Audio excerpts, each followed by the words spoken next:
Hey, this is Drew from Patchwerks, and I'm going to show you some of my performance techniques that I use in my setup using the Elektron Digitakt, the Circuit Rhythm, and the Bos RC-202 Looper.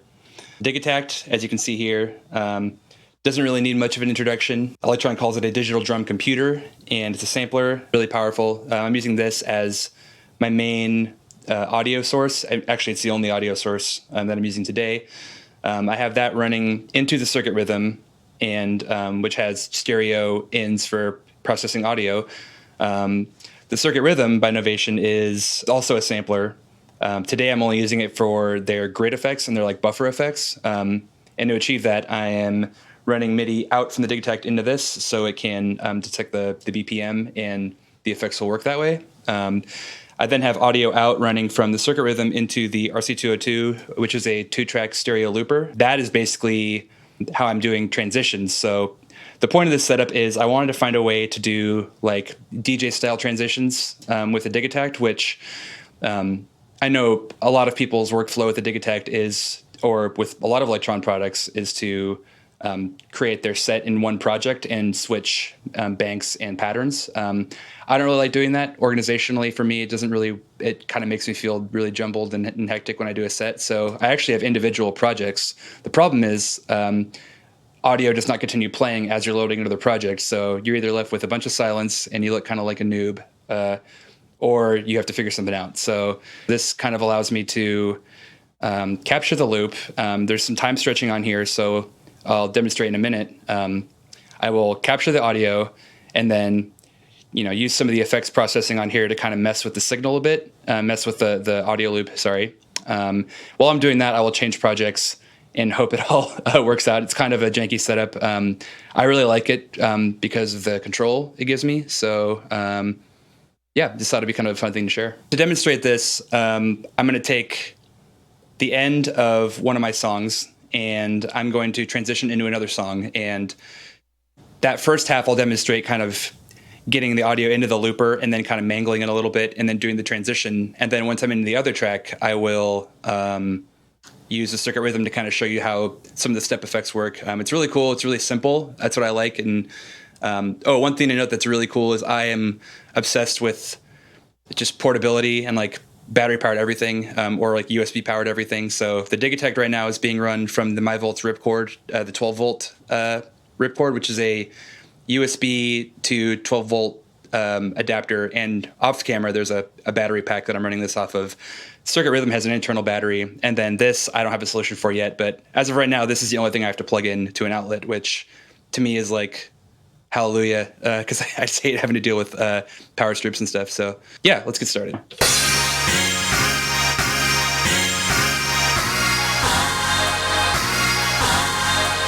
All right, I'm going to build into this a little bit.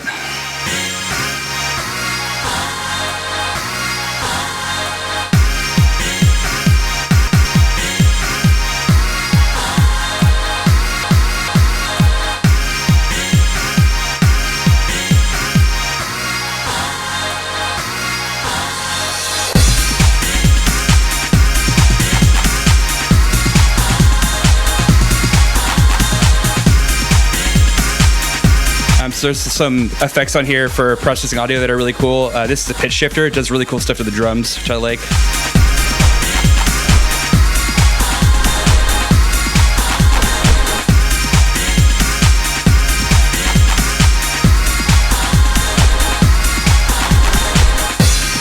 All right, let's try to get out of this song now.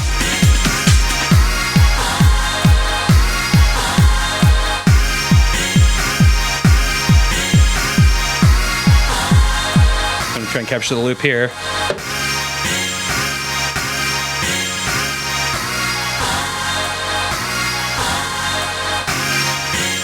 Cool. So now with this hand, what I can do is, that's my filtering setup here, you can hear that. That's like cool beat repeat stuff.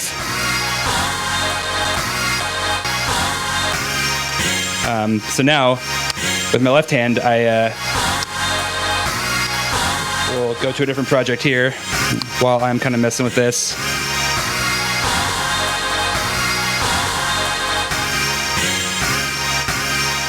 I'll end the tempos.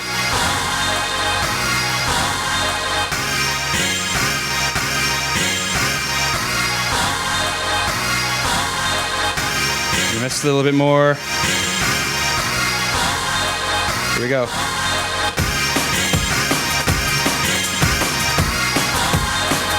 You can start lowering the level a little bit.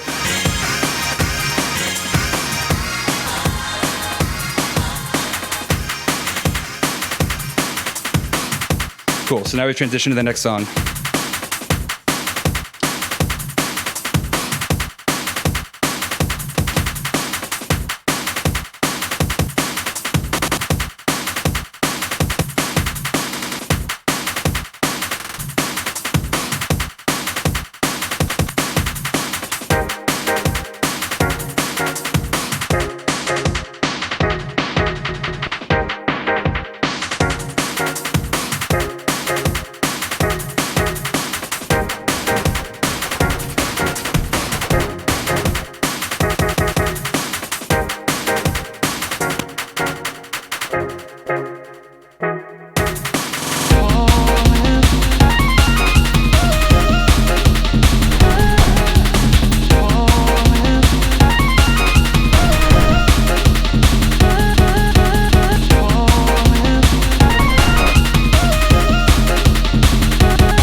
Basically what I was just doing there was using the circuit rhythm step effects to kind of manipulate the audio and kind of give it that stutter effect. You can use Novation components to like swap any of these out and like change the buffer size and change the effects. I know there's like a bunch of different effects in here that I didn't use.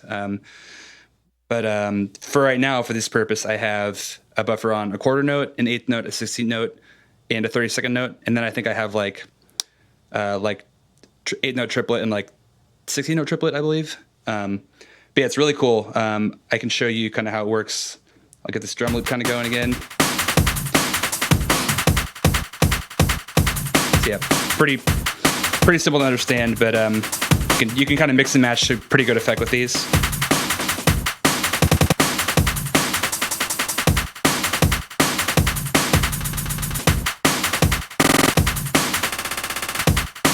Yeah. Super fun to use, super easy, which is what I like. It's just like big buttons that my caveman hands have an easy time hitting, you know? I don't have to think too hard about it when I'm in the zone, in the moment. Yeah, and also, I guess I can show you some of the kind of effects processing on here that I like to use. I mentioned the pitch shift. Super cool. Like, it does this really kind of wacky thing to vocals and drums especially, but just, you can hear that octave below kind of coming up, and just sounds like really gnarly. Like, it kind of is gritty and very weird.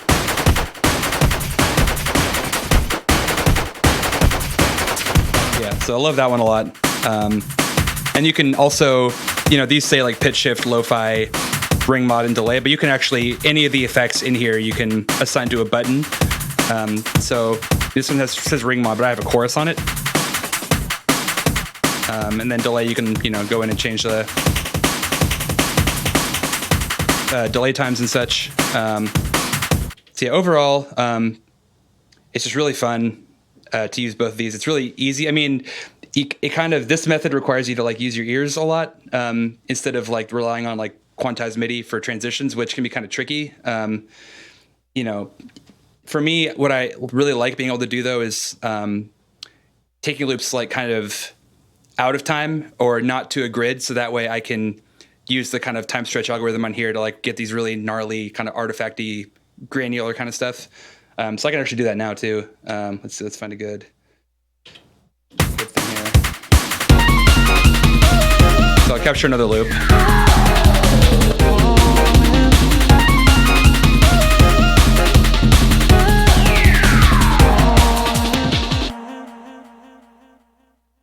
See, now get this back up.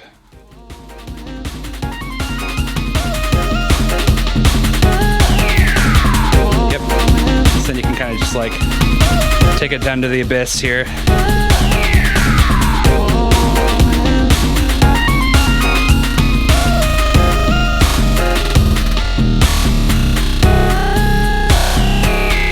And from there, you can really get nasty here with some delay.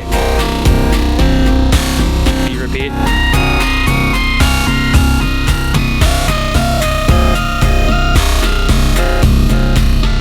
Oh man, like that's so stupid, but it's kind of awesome. Yeah, let me take it back up.